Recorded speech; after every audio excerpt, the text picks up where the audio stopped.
Anthony from Learning to Play the Guitar. In this video, we're going to look at some guitar gods' quotes. What can these guitar gods teach us lesser mortal guitarists who are looking to improve on our instruments?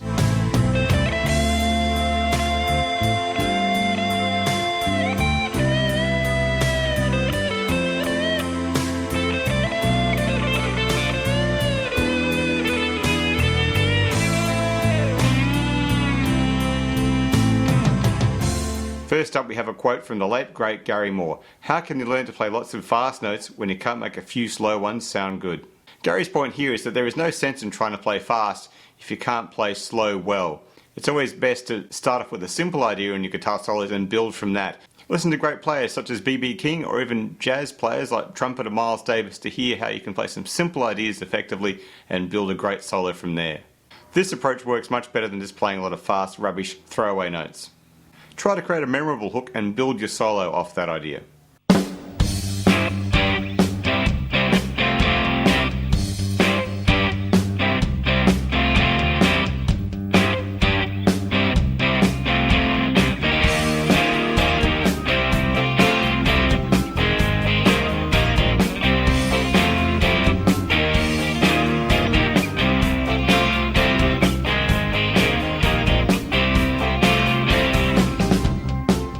Here's a great quote from Keith Richards from the Rolling Stones. I'd never been into playing as such, I've been more into creating sounds and something that has a real feel to it. His approach to guitar playing is a little bit different, say, to someone like Gary Clapton. He's generally trying to create a feel or a texture for a sound or a song.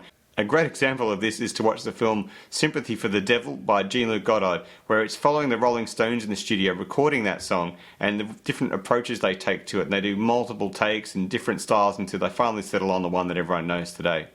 Keith is more into creating textural sounds with his guitar versus playing necessarily just blues rock guitar solos. He likes to try different tunings, open G, open E, to create different sounds for the Rolling Stones songs. Try some of these ideas and see what you can do with these different tunings as well.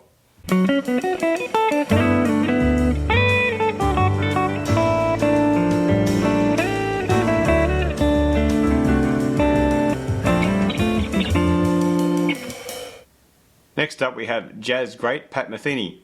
More and more as time has gone on, I realise that playing is more about listening than it is about playing. What Pat's saying here is, especially in jazz, it's about listening to what's happening around you with the song and what the other members of the band are doing and reacting to that versus just ploughing along through your own thing. So especially with jazz and styles, even blues, where you're trying to catch rhythms and ideas from your other fellow bandmates and incorporate and play them together as a group. It also makes music much more fun because then the band becomes a cohesive unit versus just 3 or 4 people doing their own thing and ignoring each other. The idea of this is to create a more musical conversation.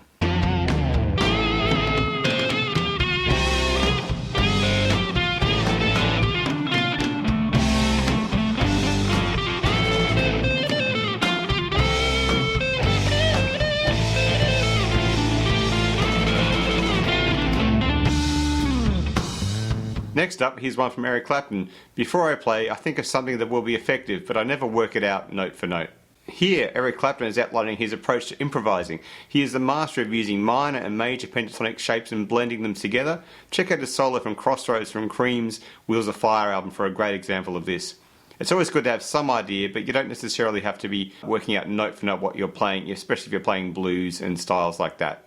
What Eric is also saying here is it's good to have some idea of where you're going to go with the form. Will you start low on the neck and then build up, or are you going to play long notes or short notes, and just sort of have an idea that you're going to build your solo from some simple ideas.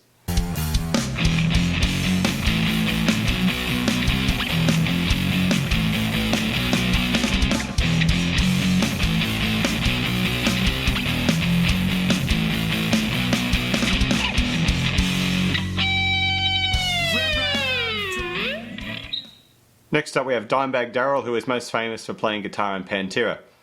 The most satisfying thing with learning the guitar is to be able to get a tune out of the guitar. That's exciting.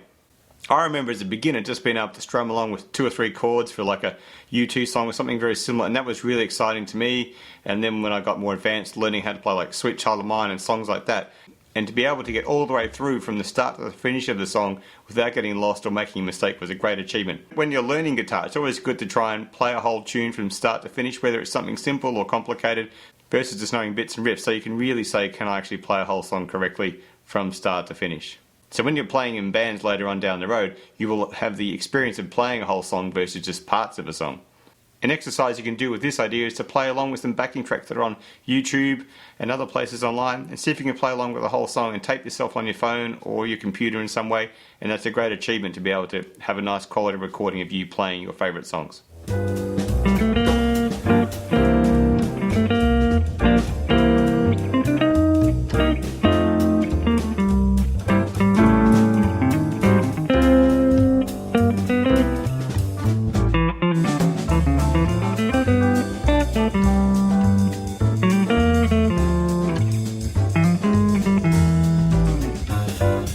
Finally, we have jazz legend Wes Montgomery. Regardless of what you play, the biggest thing is to keep the feel going.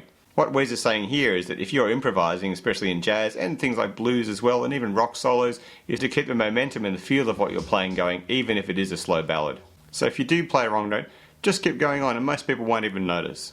And especially in the style of jazz, you can play some very strange wrong notes, and if you land on the right note at the end, it can actually sound okay. One of the sayings in jazz music is every wrong note is one step away from the right note. So you've got one fret up or one fret down and you will usually find the correct note. So I hope these Guitar Gods quotes gave you some good ideas and inspiration to keep playing and practicing.